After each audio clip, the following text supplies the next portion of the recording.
Berbicara tentang Fibonacci, kita berbicara tentang support resistance. Fibonacci merupakan sebuah alat yang pada akhirnya akan kita gunakan untuk menentukan support dan resistance, yang mana kita akan kategorikan nanti sebagai harmonic support resistance. Tetapi sebelum kita masuk di dalam pembahasan support resistance, saya ingin memberikan satu filosofi tentang support resistance. Banyak sekali orang berbicara tentang support resistance, tetapi mereka masih kurang memahami apa sih sebenarnya filosofi di balik support resistance tersebut. Support dan resistance itu kalau kita bisa membayangkan, itu adalah seperti ilustrasi lantai dasar dan kemudian ada atap yang bisa Anda gunakan. Jadi ada lantai dasar dan atap, di mana apabila kita melihat sebuah bola, di mana bola itu adalah harga, Anda bisa melihat ilustrasi di layar bahwa apabila bola itu terjatuh ke lantai, kemudian dia akan naik kembali terpental, dan apabila dia menyentuh atap, dia akan turun kembali. Itu adalah konsep support resistance yang dasar. Nah, pertanyaannya, kenapa pada saat bola itu menyentuh di lantai atau harga itu turun mencapai area support, kenapa dia bisa naik? Filosofinya adalah setiap orang berpikir bahwa pada saat harga mencapai area support, itu sudah mencapai area yang secara bersama-sama mereka setuju, mereka sepakat bahwa harga sudah murah. Harga sudah murah dan juga mereka memiliki kenangan, waktu dulu saya membeli di harga support, harga naik. Nah, sekarang dia mengenai area yang mereka percaya itu sebagai support. Kata mereka percaya artinya adalah secara konsensus, walaupun mereka tidak saling kenal, tetapi mereka merasa, ya, sekali lagi mereka merasa bahwa di level tersebut harga sudah murah dan ekspektasi mereka harga akan naik. Oleh karena itu, secara random mereka membentuk sebuah kesepakatan di dalam crowd behavior. Anda garis bawahi crowd behavior, ya, bahwa harga akan naik setelah mencapai support tersebut, dan disitulah demand mulai masuk ke pasar. Di area support, demand lebih besar daripada supply, makanya waktu harga turun, dia bisa naik kembali. Setelah harga naik, dia akan menuju ke resisten berikutnya. Jadi dari support, dia akan menuju ke resisten. Di area resistance, setelah harga bersentuhan dengan resistance, dia akan turun. Kenapa? Sekali lagi, ada level traumatik. Orang pernah merasakan bahwa pada saat dia mencapai resisten dulu, harga setelah mencapai lalu kemudian dia turun. Ya. Nah, di level inilah orang masih mengingat secara, kembali lagi, secara crowd behavior, secara bersama-sama. Disinilah misterinya. Sebelumnya Anda juga sudah membahas tentang the harmonic ratio, ya, golden ratio maksud saya, 61,8, di mana orang yang tidak kenal tetapi di level-level yang ditunjukkan oleh 61,8 tadi memiliki satu kesepakatan. Ini yang kita sebut dengan harmoni tadi. Kembali ke resisten, di area resisten tersebut pada saat harga mencapai ke resistance, akan ada satu kesepakatan, akan ada satu feeling bahwa harga sudah terlalu mahal dan kemudian dia turun. Oleh karena itu, harga bergerak tidak mungkin naik dalam satu garis lurus tanpa turun. Harga tidak mungkin turun tanpa adanya kenaikan-kenaikan kecil. Nah, di dalam support resistance kita akan mempelajari ada strong support, ada weak support, ya, ada minor support, ada major support. Support-support ini bisa ditentukan dengan berbagai cara dan metode. Tetapi hari ini kita akan membahas secara khusus tentang bagaimana yang disebut dengan harmonic resistance tersebut, ya. Jadi support itu nanti ada dynamic support, ada classic support, tetapi juga ada harmonic support. Harmonic support inilah yang akan menjadi fokus di dalam Fibonacci, di mana harmonic support ini akan sulit untuk ditemukan oleh classic support maupun dynamic support yang lainnya. Contohnya apabila harga menjadi all time high, bagaimana caranya Anda bisa tahu harga all time high resistannya di mana? Setelah resisten yang tertinggi, katakan resisten 52 minggu, ya. Biasanya orang menggunakan 52 minggu atau resisten tahunan itu tertembus. Di mana sih target price berikutnya? Di mana resisten berikutnya? Karena pada umumnya resisten biasa itu menggunakan referensi di masa lalu untuk menentukan resisten berikutnya. Tetapi pada saat all time high bagaimana cara menentukan? Bingung kan?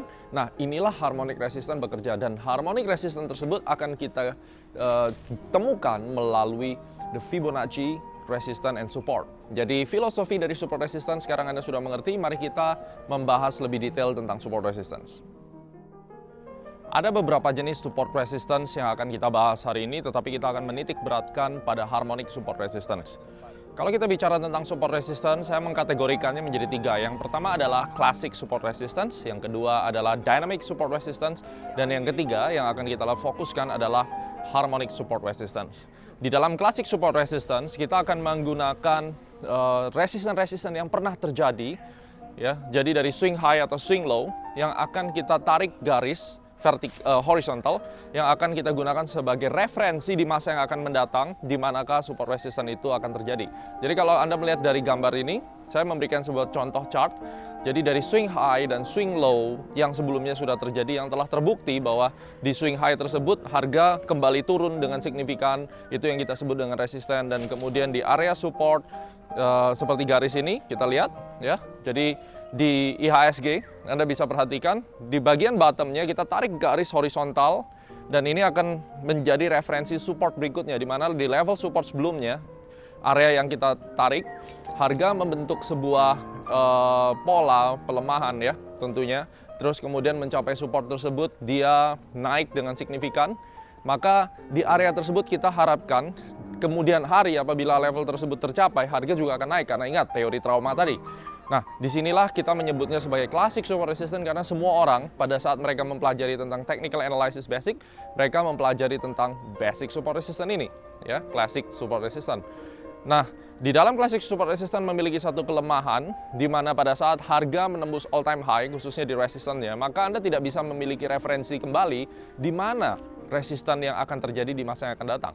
Tentu ini akan menjadi masalah. Kemudian weakness yang kedua, seringkali terjadi yang namanya false break. Ya. Di dalam CAT program, saya menjelaskan ini lebih dalam lagi tentang bagaimana Anda memanfaatkan kelemahan daripada classic support resistance untuk mendapatkan profit. Ya. Kemudian teori support resistance yang kedua, Anda akan mendapatkan bantuan dari exponential moving average, di mana pada saat harga sudah bergerak naik menjadi diagonal. Jadi kalau Anda melihat harga bullish trend, dia bergerak 45 derajat, maka support resistance klasik ini akan sulit untuk menentukan di mana support resistance-nya. Lihat gambar di samping saya, Anda bisa perhatikan bahwa harga sudah naik 45 derajat. Apabila kita menentukan level support dengan menggunakan support klasik, maka Anda akan kesulitan untuk membeli di level support, karena mungkin level support yang kita tentukan dengan metode klasik itu tidak akan tercapai lagi. Nah, harga terus bergerak secara diagonal, ya.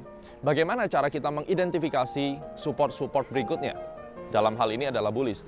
Maka yang Anda butuhkan adalah sebuah support yang bisa bergerak secara dynamic, bukan statis, karena kalau classic resistance itu hanya horizontal dan dia static di sana. Paling bagus digunakan pada saat sideways. Tetapi pada saat kita running the trend, yang Anda butuhkan adalah sebuah support resistance yang bergerak secara dinamis. Otomatis kita membutuhkan resistance atau support yang selalu bergerak mengikuti harga, dan kita akan menggunakan exponential moving average sebagai bantuan. Anda menggunakan exponential moving average dengan angka-angka atau rasio-rasio Fibonacci juga tentunya. Jadi ini exponential support resistance bisa kita combine dengan angka Fibonacci. Berapa saja angkanya? Kita tahu bahwa angka seperti 13, 21, 34, 55, 89 ini adalah angka-angka Fibonacci sebelum dia dibagi dan mendapatkan rasio. Maka kita akan menggunakan angka-angka ini untuk menjadi indikator dari moving average. Katakan Anda menggunakan exponential moving average 21 dan 34 seperti gambar ini. Nah, pada saat harga naik, dia akan mengikuti harga dari bawah.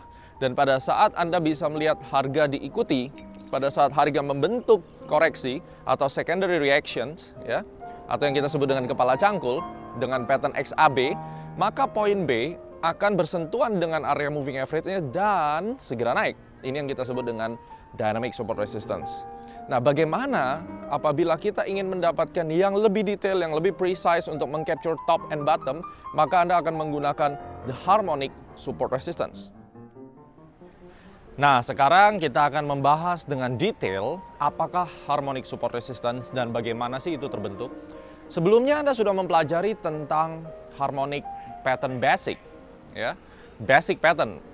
Karena pada saat basic pattern ini digabung-gabungkan akan menjadi harmonic pattern. Maka kita bisa menyebutnya harmonic pattern basic sebelum dia benar-benar menjadi harmonic pattern.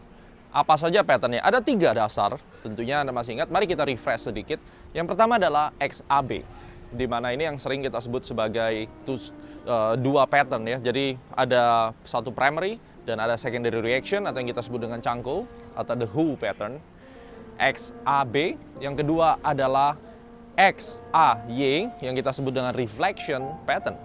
XAY ini mirip kebalikannya. Kalau Anda berikan satu cermin mungkin dia akan terlihat seperti XAY. Anda bisa lihat seperti ilustrasi di samping. Dan yang ketiga adalah ABCD, di mana AB panjang dari AB equal dengan CD, atau panjang AB lebih pendek daripada CD, atau panjang AB bisa lebih panjang daripada CD. Tetapi mereka adalah ABCD. Nah, 3 basic pattern ini yang akan menjadi satu inspirasi bagi Anda bagaimana sih cara mengukur daripada harmonic support resistance.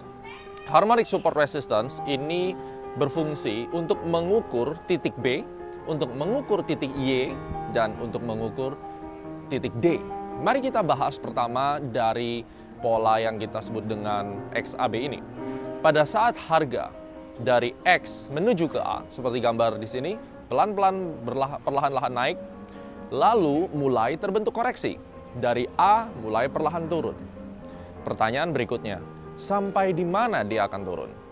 Di dalam satu kenaikan dari primary trend, maka akan sangat sulit kalau Anda mencari support di area kenaikan atau di area kenaikan primary. Jadi seandainya Anda melihat garis ini, dia naik ke atas, ya, maka Anda akan kesulitan mencari resistan atau akhir dari penurunan titik B di dalam area kenaikan dari X ke A. Maka yang harus Anda lakukan adalah menggunakan the Fibonacci internal retracement. Internal retracement Fibonacci yang akan kita gunakan untuk mengukur di mana bottomnya. Maka kita akan mengukur apakah dia nanti akan berhenti di 38,2%, apakah akan berhenti di 50%, apakah akan berhenti di 61,8 atau berhenti di 78,6. Ini yang akan kita gunakan untuk mengukur titik B. Berikutnya adalah bagaimana cara kita mengukur titik Y. Titik Y merupakan pengembangan karena ini adalah X, A, dan Y. Nah, di dalam titik Y ini sama konsepnya dengan mengukur titik B, tetapi kalau Anda perhatikan bedanya dari dua pattern ini adalah Y melampaui A. Oleh karena itu kita akan menggunakan external retracement dan rasio-rasionya adalah 1618, 1272, 224 ya, dan 2618. Dan Anda bisa perhatikan ilustrasinya bagaimana cara kita mencari rasionya, bahwa rasio-rasio ini ada di bawah ya, ada di bawah daripada pergerakan X ke A. Sehingga pada saat harga turun melampaui titik X, Anda akan tahu di mana exactly dia akan berhenti. Apakah dia dalam kondisi bearish, apakah dari kondisi bullish. Sehingga di area ini akan menjadi titik profit taking atau target price.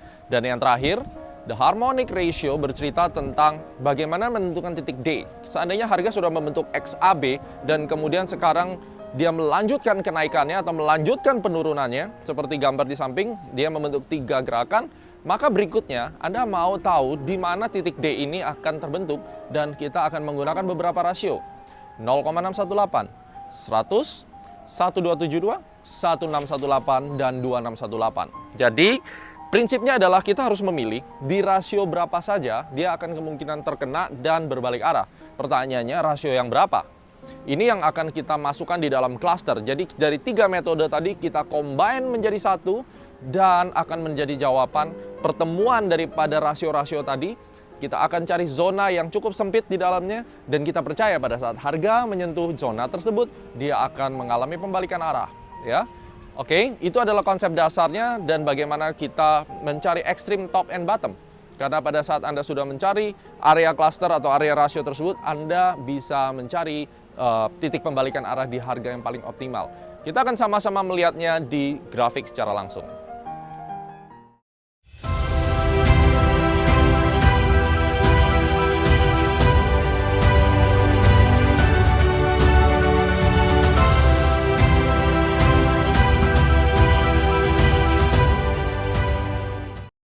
Saat ini kita akan mulai membahas mengenai aplikasi Classic Support Resistance, Dynamic Support Resistance, dan Harmonic Support Resistance. Tetapi sebelum kita masuk kepada Classic Support Resistance, saya akan memberikan tutorial kepada Anda bagaimana cara kita menentukan titik penting daripada sebuah pergerakan market sebagai referensi utama, referensi awal untuk perhitungan support dan resistance. Kita akan mengenal yang kita sebut dengan swing high dan swing low. Beberapa orang mengatakan ini adalah pivot high dan pivot low. Poinnya adalah saya membutuhkan sebuah titik referensi awal di mana pada saat referensi itu muncul, di sanalah yang namanya classic support dan resistance itu dimulai atau bisa mulai kita hitung. Mari kita perhatikan, ada sebuah candle yang ada di sini, urutan candle ya, dan Anda sedang melihat posisi candle yang membentuk swing high, ini adalah posisi candle yang membentuk swing low. Pada swing high, kita perhatikan bahwa ada candle satu di sini dan kemudian ada sebuah candle berikutnya yang naik, di mana puncak yang ada di sini lebih tinggi, puncak ada di sini lebih tinggi ya, ditembus, dan setelah itu diikuti dengan penurunan dari candle berikutnya yang menembus low yang ada di bawah sini. Jadi, swing high itu terdiri dari 3 buah candle, dan saat 3 buah candle ini, candle yang ini titik tertingginya ditembus, dilewati, dan kemudian candle berikutnya justru turun, menembus titik rendah yang ada di sini, sehingga membentuk seperti atap, ya. Maka poin tertinggi ini menjadi swing high, dan swing high tersebut bisa kita gunakan sebagai the resistance. Demikian juga dengan swing low, pada saat candle ini sedang turun, kemudian the next candle lebih rendah daripada low yang ada di sini, maka ini adalah awal mula terbentuknya support hanya jika high yang ada di sini ditembus oleh candle sebelumnya. Ingat kata kuncinya, poin ini akan menjadi resisten hanya jika titik terendah sini ditembus, dan otomatis 1 poin saja ditembus dari poin ini akan menjadi swing high. 1 poin saja ditembus di candle yang ini, maka ini akan menjadi support atau swing low. Jadi support itu menjadi swing low dan resistance itu berada di swing high. Ini adalah konsep dasar support resistance. Dan kemudian bagaimana apabila ada varian lain? Setelah terjadi candle yang lebih tinggi daripada candle sebelumnya, the next bar bukannya turun tetapi candlenya tidak menembus atas, bahkan tidak menembus bawah. Ini yang disebut dengan the inside bar atau harami kalau di candlestick. Nah, belum akan terjadi resisten, puncak ini belum terjadi swing high apabila poin yang ada di bawah sini, titik terendah daripada candle ini belum ditembus. Setelah muncul sebuah candle dan menembus low yang ada di bawah sini, maka dengan sah ini menjadi swing high dan sekaligus ini menjadi resisten. Bagaimana dengan swing low? Ini juga langsung menjadi swing low ketika poin yang paling tinggi ini ditembus, maka level di sini valid menjadi swing low, dan begitu juga dengan support. Ini akan menjadi support baru dari sebuah pergerakan harga.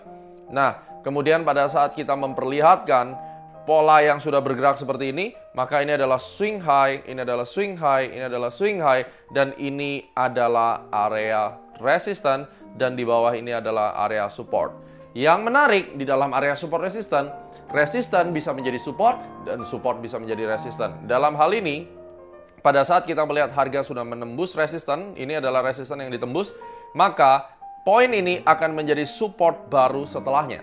Ini adalah jenis support yang kedua, di mana bukan lagi support ini di bawah, tetapi support yang ada di sini akan menjadi area support karena dia adalah awalnya resisten dan kemudian setelah ditembus dia menjadi support baru. Apabila kita taruh sebuah garis di sini, maka setelah harga menembus resisten yang ada di sini, maka dia akan tertahan seharusnya oleh support yang awalnya adalah sebuah resisten tadi, ya. Jadi ini adalah konsep awal bagaimana Anda menentukan support dan resisten dengan menggunakan swing high, swing low, karena ini adalah dasar utama kita memahami konsep support dan resisten. Kita akan membahas lebih detail bagaimana menentukan jenis classic support resisten, ada yang kuat, ada yang lemah, dan bagaimana karakter atau kelemahan daripada support resisten klasik setelah ini. Bagaimana caranya kita menemukan classic support resistance pada chart? Saat ini kita sedang melihat sebuah chart USD Jepang Yen. Apapun chartnya, berapapun time frame-nya, semua bisa kita aplikasikan. Tetapi ingat, yang harus kita lihat adalah di mana swing high, di mana swing low-nya, dan di situ kita mengambil titik yang paling tinggi untuk menjadikan dia referensi utama untuk kita menghitung. Sebelum kita membahas tentang classic support resistance, yang akan kita bahas di classic support resistance adalah, yang pertama adalah jenis classic support resistance. Ada support resistance yang kuat, ada support resistance yang lemah. Apa yang dimaksud dengan strong support atau strong resistance? Strong support atau strong resistance apabila Anda menemukan sebuah titik resistance atau titik support yang mampu membalikan harga dengan secara luar biasa.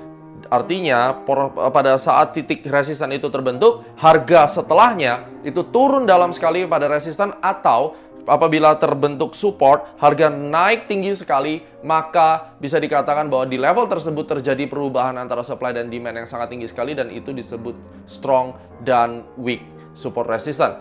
Dan inilah yang akan kita perlihatkan penentuan support resistance yang pertama kali, ya. Saat ini kita akan memperhatikan ini adalah swing high, cukup jelas kita melihat ini adalah swing high.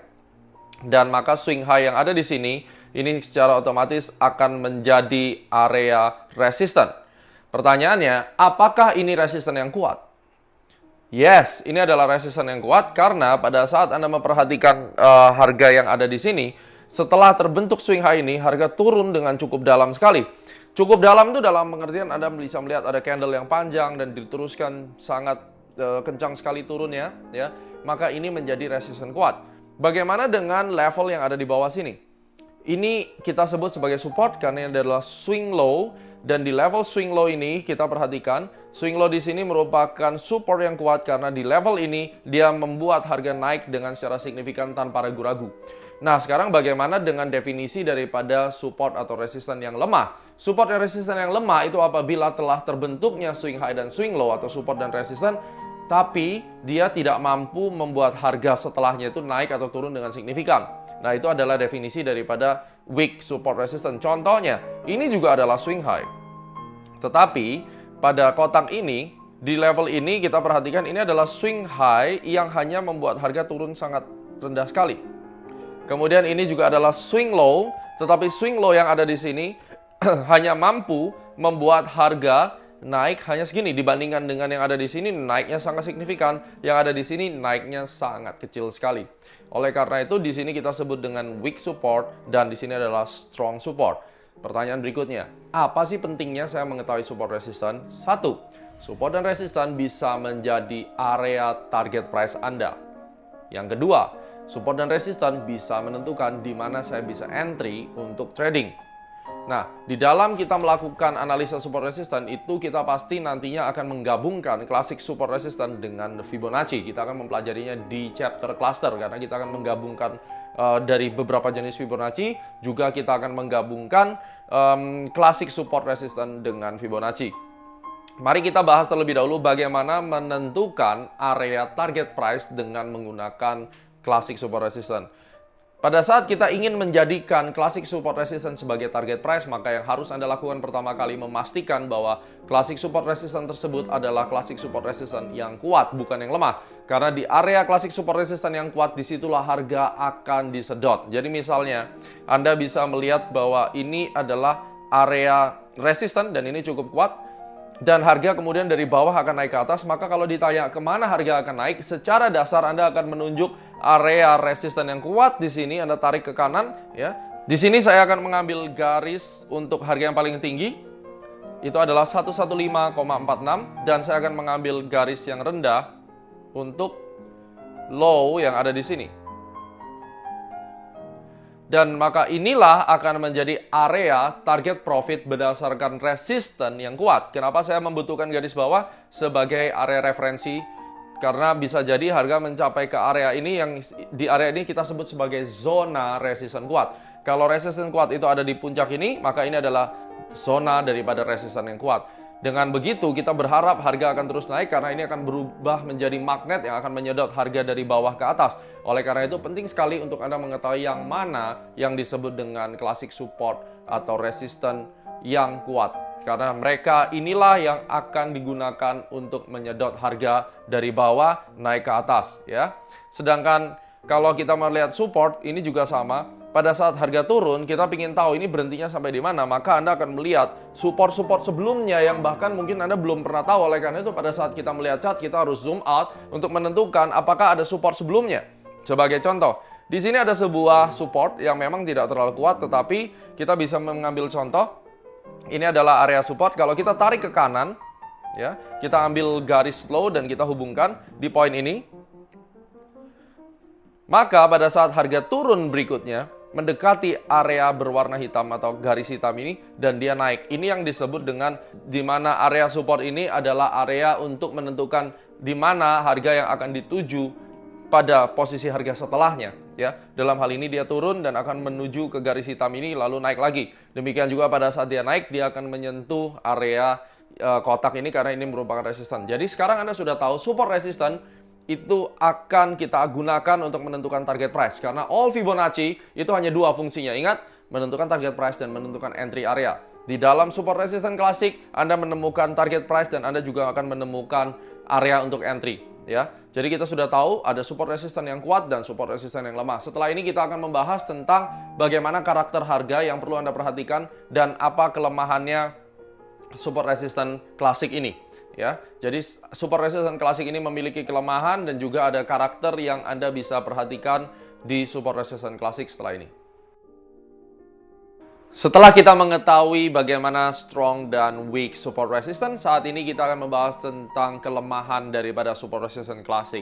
Kelemahan yang pertama adalah Anda tidak akan mendapatkan satu kesempatan untuk melakukan pembelian tepat pada area support dan resistance. Walaupun itu mungkin dari 10 kali hanya akan ada satu kali kejadian di mana resistance dan resistance exactly the same level. Artinya, setiap kali Anda menghitung resisten dan resisten, maka yang akan Anda temui adalah salah satu daripada resisten tersebut, tentunya resisten yang ada di sebelah kanan Anda atau yang kemudian, ya, ini akan lebih tinggi atau lebih rendah. Jarang sekali Anda akan menemukan support resisten yang sama persis levelnya, pasti ada selisih. Oleh karena itu, salah satu kelemahan yang dihasilkan dari support resisten klasik ini adalah the false break. Artinya the false break adalah pada saat kita tahu di sini ada resisten dan kita gambar garis merah ke sini, kita tidak akan melakukan sell, katakan kita trading futures dan kita akan melakukan sell karena dia harga akan turun, misalnya dalam kondisi trend bearish, di tepat pada resisten di 14,950. Kenapa? Karena selalu akan dilewati atau tidak sampai kepada resisten yang ini mungkin kurang sedikit lalu turun. Oleh karena itu, aturan pertama adalah the false break. Yang saat ini Anda lihat adalah pada saat harga naik ke atas, kemudian harga menembus resisten dan kemudian turun ke bawah dalam waktu tidak lebih daripada 3 bar. Jadi setelah penembusan, Anda hitung 1, 2, ke 3 bar, dia turun dalam ke bawah. Ini yang kita sebut dengan the false break. Dan the false break ini kenapa kita harus bahas saat ini? Biasanya area false break itu bertemu dengan rasio-rasio Fibonacci. Mari kita perhatikan, di sini kita memperhatikan ada support. Ini kita tahu ya, ini ada support. Dan di support ini ada pelemahan harga yang seharusnya dia turun ke bawah, tetapi tersendat di satu level. Di level ini kemudian dia kembali naik ke atas, bahkan melampaui daripada support yang setelah dia tembus sebelumnya. Jadi sebelumnya dia sudah menembus support ini, ya, dia tembus ke bawah, lalu dia kembali naik ke atas setelah 3 bar, bukannya turun ke bawah. Yang harusnya dia turun ke bawah, tapi dalam waktu 3 bar dia kembali ke atas. Mari kita lihat level ini. Kalau kita ambil Fibonacci, yang mana nanti Anda akan belajar tentang harmonic support, kita tarik Fibonacci dari mulanya titik sini dan kita tarik ke atas. Yang Anda dapatkan adalah rasio 1272. Oleh karena itu, kenapa ada rasio 1272? Ini yang kita sebut dengan external retracement, karena 1272 ini merupakan area di mana false break itu biasa terjadi. Area false break terjadi di area 1272, pada saat harga terkena 1272 dia tidak turun tetapi langsung membentuk pembalikan arah dan meninggalkan level tersebut, itu yang kita sebut dengan false break, dan inilah external retracement yang akan kita bahas lebih lanjut di chapter selanjutnya. Tetapi pada saat ini Anda akan tahu secara exactly bahwa kenapa ada 1272. Fibonacci 1272 dimunculkan untuk mendeteksi the false break daripada klasik support atau resistance. Setelah kita mempelajari weakness, kita juga akan mengetahui tentang bagaimana cara menggunakan klasik support resistance ini untuk kita trading. Pada saat trend itu confirm, maka pergerakannya tidak bisa dibendung lagi, dia akan naik dengan signifikan atau dia akan turun dengan signifikan. Maka berikutnya kita akan mempelajari impulsive movement, ya. Kita akan melihat impulsive movement. Sebelumnya kita akan bersihkan dulu layar ini. Impulsive movement yang akan kita bahas adalah menunjukkan kepada Anda bahwa saat classic support ditembus atau classic resistance ditembus, dia akan turun drastis sekali, dia akan lari dengan sangat kencang meninggalkan area yang baru ditembusnya. Mari kita lihat di sini ada level support yang bisa kita gunakan ini sebagai area referensi. Kemudian harga turun menembus level supportnya. Anda perhatikan, setelah dia menembus, harga close di bawah support, dan kemudian running dengan dalam tanpa dia harus kembali lagi ke atas. Karena kalau pada saat dia kembali lagi ke area support yang baru ditembusnya, maka itu akan disebut dengan false break. Di dalam hal ini adalah support yang telah ditembus, dan pada saat ini juga ini akan menjadi resisten, di mana pada saat harga kembali ke atas, dia akan mencoba menembus resisten ini atau sebagai targeting price. Jadi kita tahu ini adalah support yang menjadi resisten yang sudah kita bahas sebelumnya. Dan saat ini kita perhatikan karakter daripada pergerakan harga setelah dia menembus ini akan menjadi impulsif. Kenapa kita perlu memperhatikan ini? Karena pada saat harga sudah menjadi impulsif, Anda akan bisa menghitung atau disitulah dimulainya Anda menghitung target price yang ada di bawah sini dengan menggunakan di external retracement. Saya akan memberikan contoh, kita tarik dimulai dari titik ini.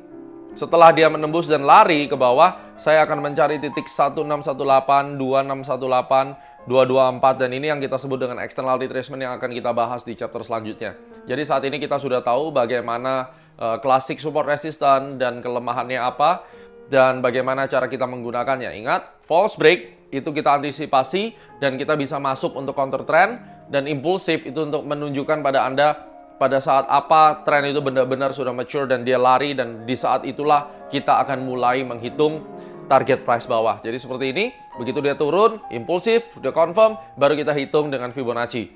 Pada saat dia terjadinya false break, maka di area false break itu kita akan menggunakan rasio 1.272 external retracement untuk menentukan false break yang terjadi. Setelah ini kita akan mempelajari the dynamic support resistance. Bagaimana dengan dynamic support resistance? Anda sudah mempelajari konsep daripada dynamic support resistance. Kita tahu pada saat harga masuk di dalam partisipasi. Kata kuncinya adalah pada saat harga masuk dalam partisipasi, bergerak 45 derajat up atau down, kita akan sangat kesulitan apabila kita harus menemukan di mana supportnya. Mari kita lihat gambar ini. Apabila harga naik seperti ini dan support itu ada di bawah, maka kalau Anda menunggu untuk membeli di support, harga tidak akan pernah turun dalam support yang ini. Dia akan terus naik, supportnya makin tinggi. Oleh karena itu Anda membutuhkan sebuah referensi yang dynamic, yang mengikuti pergerakan harga. Disitulah kita membutuhkan dynamic support resistance. Dynamic support resistance kita akan menggunakan exponential moving average. Dan berapa parameternya? Mari kita lihat di layar kanan ini, Anda sudah melihat angka-angka yang penting. Ada angka 8, 13, 21, 34, ya, kemudian 55, 89, dan seterusnya. Ini merupakan angka deret ukur Fibonacci. Yang akan kita ambil adalah 21 dan 34. Angka 21 dan 34, kenapa kita memilih itu? Karena itu merupakan angka yang paling mendekati the golden ratio pada saat kita menggabungkan secondary reaction dengan internal retracement 61,8 atau 50%, ya. Biasanya secondary reaction pada saat harga membentuk correction akan mencapai area moving average-nya, dan kemudian kurang lebih itu di area golden ratio 0,61850%, atau pada saat Anda memperhatikan di dalam participation maka dia akan berhenti di 38,2. Dengan kata lain, dynamic support resistance ini sangat diperlukan untuk menentukan entry point. Anda akan terbantu sekali dengan memiliki dynamic support resistance ini, terutama dengan rasio yang kita sudah gunakan 21 dan 34, Anda akan sangat terbantu untuk menemukan entry point. Mari kita perhatikan di dalam chart Euro USD, harga sudah membentuk continuation atau partisipasi, sudah melalui akumulasi, sudah lewat. Maka berikutnya, angka yang kita gunakan untuk moving average adalah 21 yang diwakili oleh garis merah dan 34 diwakili garis hijau. Mari kita perhatikan di sini, pada saat harga sudah naik dan dia membentuk sebuah correction, ya. Ini adalah X, ini adalah A, ini adalah B. Pada saat harga masuk di dalam area zona 21 dan 34, dengan secara langsung dia dipentalkan ke atas, kemudian dia turun kembali, dia naik lagi. Kebetulan yang ini dia masuk sampai 34 dan dia naik lagi. Ini adalah bagaimana caranya kita menentukan pada saat harga rally, saya harus masuk di mana. Kita menggunakan 21 dan 34 dan kita akan mencari XAB pada saat kita aplikasikan internal retracement seperti yang kita sudah pelajari di chapter sebelumnya. Mari kita lihat, kita aplikasikan Fibonacci internal retracement dan kita sambungkan Fibonacci tersebut, kita taruh di X di sini, kita tarik ke atas XAB, dan secara mengejutkan area moving average tersebut adalah area 38 dan 50. Jadi, apabila area moving average tersebut bertemu dengan moving average di situ, Anda bisa mempersiapkan diri untuk entry buy. Dan bagaimana kalau kita melihat ada area XAB yang lain, ya kita hapus terlebih dahulu di sini. Kita klik. Maka kita hitung lagi. Di sini ada X, dan di sini ada A, dan di sini ada B. Mari kita perhatikan. Nah, berhati-hatilah untuk menarik, karena pada saat Anda menarik garis seperti ini sangat selisih sedikit sekali, dan seharusnya yang Anda harus tarik adalah puncak yang paling tinggi. Oleh karena itu Anda harus mengulang kembali. Kita hilangkan semuanya, kita erase, dan kita ulangi. Jangan sampai salah di dalam mengeklik posisi swing high atau pivot high yang sudah kita pelajari. Kita klik di bawah dan kita pilih yang paling tinggi yang berwarna merah. Nah, Anda perhatikan, garis merah di dalam moving average ini bertemu dengan Fibonacci internal retracement 50, dan garis biru ada di 38,2. Ingat, partisipasi Anda tidak bisa memaksa harga untuk turun sampai 50%. Oleh karena itu, apabila moving average berada di area 50%, Anda boleh bersiap-siap untuk membeli kurang lebih di area 38,2. Dan ajaibnya, dalam setiap kali XAB, Anda akan lihat bahwa garis hijau ini akan berpotongan dengan 61,8. That's why kenapa kita menggunakan 21 dan 34, karena itu merupakan rasio yang mana pada saat kita mengkombinasikannya dengan internal retracement, itu akan menjadi the golden ratio, dan kemungkinan besar secondary reaction berhenti di sana dan melanjutkan tren yang sebelumnya. Mari kita perhatikan dalam kondisi bearish, apakah sama, dan kita akan mencoba di dalam cryptocurrency. Saat ini contohnya adalah Bitcoin. Setelah kita melihat bahwa harga berbalik arah ditandai dengan dead cross daripada moving average, kita biarkan dulu harga turun ke bawah, dan pada saat harga masuk kembali ke area exponential moving average yang sudah kita siapkan, harga akan turun lagi. Kita akan lihat, untuk mencari pendukungnya, kita akan menggunakan XAB, kita menggunakan Fibonacci, kita tarik dari atas ini, kita tarik ke bawah, dan Anda akan melihat 50% itu bertepatan dengan moving average 21, dan pada saat itu juga harga turun ke bawah.